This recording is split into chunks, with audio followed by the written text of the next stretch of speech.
Prime time बुलेटिनमध्ये मी ज्ञानदा कदम आपलं स्वागत करते। राज्याचे मुख्यमंत्री देवेंद्र फडणवीस दिल्ली दौऱ्यावरती जात आहेत।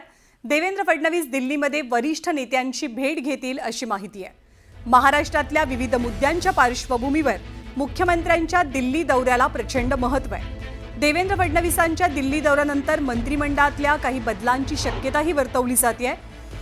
दरम्यान उपमुख्यमंत्री एकनाथ शिंदे हे सुद्धा उद्या दिल्ली दौऱ्यावरती असतील।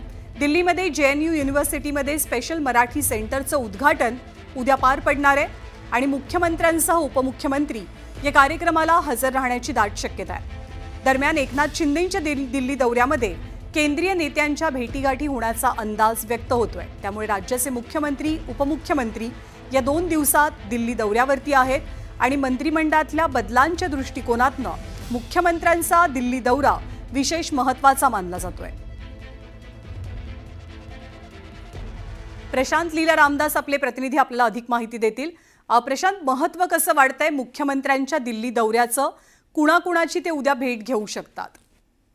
महत्त्वाचं म्हणजे जर बघितलं, राज्याचे मुख्यमंत्री देवेंद्र फडणवीस हे उद्या दिल्लीत त्यांचा कार्यक्रम आहे। आज रात्री ते दिल्लीत दाखल होतील अशा प्रकारची माहिती पुढे आलेली आहे। पण महत्त्वाचं म्हणजे जर बघितलं तर उद्या दिल्लीमध्ये जवाहरलाल नेहरू विद्यापीठामध्ये छत्रपती शिवाजी महाराज सामरिक आणि संरक्षण विषयक अध्यासन केंद्राचं उद्घाटन त्यांच्या हस्ते होणार आहे। कोनशिला समारंभ आहे आणि कुसुमाग्रज मराठी भाषा साहित्य आणि संस्कृती विषयक अध्यासन केंद्राचे उद्घाटन होणार आहे। या JNUच्या वतीनं जी पत्रिका निमंत्रण पत्रिका जारी करण्यात आली त्यामध्ये दोन्ही उपमुख्यमंत्र्यांचे नाव आहे।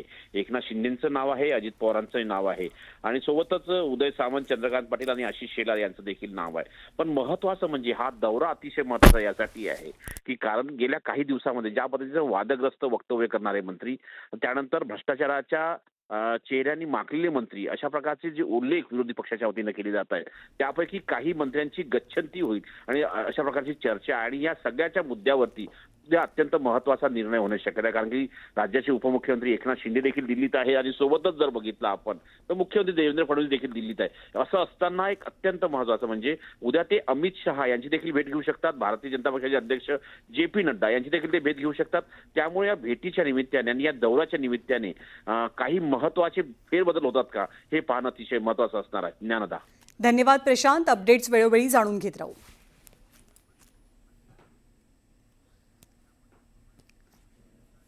तर एकीकडे राज्याचे मुख्यमंत्री दिल्लीच्या दौऱ्यावरती आहेत तर दुसरीकडे माणिकराव कोकाटे यांची कृषी मंत्री पदावरनं गच्छंती होण्याची जोरदार चर्चा राजकीय वर्तुळात सुरू झाली आहे। कोकाटेंकडचं खातं म्हणजे कृषी मंत्रीपद हे मकरंद पाटील यांच्याकडे दिलं जाऊ शकतं असा अंदाज आहे। पण मकरंद पाटील यांच्या सोबतच अनिल भाईदास पाटील यांची सुद्धा मंत्रिमंडळात एंट्री होईल आणि तेही कृषी मंत्री पदासाठी प्रमुख दावेदार मानले जातात अशा चर्चा रंगू लागल्यात। आपण पाहूया। कोकाटेंच्या कृषी मंत्री पदावर गंडांतर, वादग्रस्त वक्तव्य कोकाटेंना भोवणार, कोकाटेंकडनं कृषी खातं काढून घेणार, जाणीवपूर्वक त्यांनी मला हे या ठिकाणी कृषीचं खातं दिले। आपल्याला कल्पना आहे ही तशी ओसडगावचीच पाटील की आहे। हार्वेस्टिंग झालेले त्यांची पंचनामे करून काय करणार आहे? टेकनाची पंचनामे करायचे। कुठल्याही योजनेमध्ये 2-5% गैरप्रकार तर होतच असतात। शेतकरी म्हणतो विम्याचे पैसे पाहिजे, याचे पैसे पाहिजे, पण साखरपुडे करा, मग लग्न करा।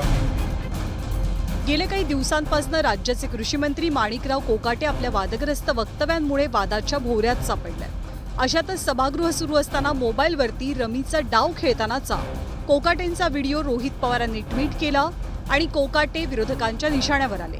मोबाईलवरती रमी खेळणाऱ्या माणिकराव कोकाटेंनी या बाबतीतलं स्पष्टीकरण देताना केलेल्या वक्तव्यानं पुन्हा एकदा वादाचे पत्ते नव्यानं पिसले। शेतकऱ्यांकडनं 1 रुपया शासन घेतं, शेतकऱ्यांना 1 रुपया देत नाही आम्ही। शेतकऱ्यांकडनं 1 रुपया शासन, म्हणजे भिकारी कोणी? शासन आहे, शेतकरी नाही।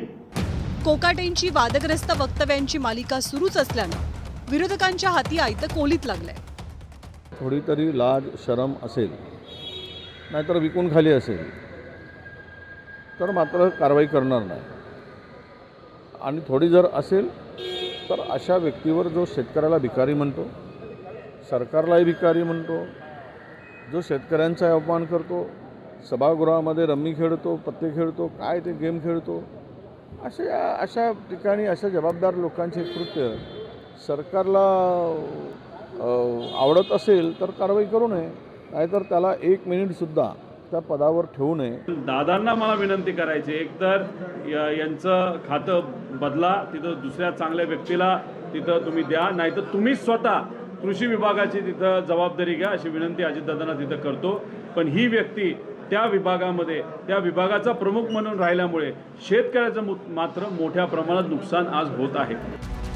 माणिकराव कोकाटेंच्या वक्तव्यांसंदर्भात मुख्यमंत्री देवेंद्र फडणवीसांसह सत्ताधाऱ्यांनीही नाराजी व्यक्त केली. ते काय बोलले हे मी ऐकलेलं नाही, तथापि मला असं वाटतं की जर त्यांनी असं वक्तव्य केलं असेल तर मंत्र्यांनी असं वक्तव्य करणं अतिशय चुकीचं आहे.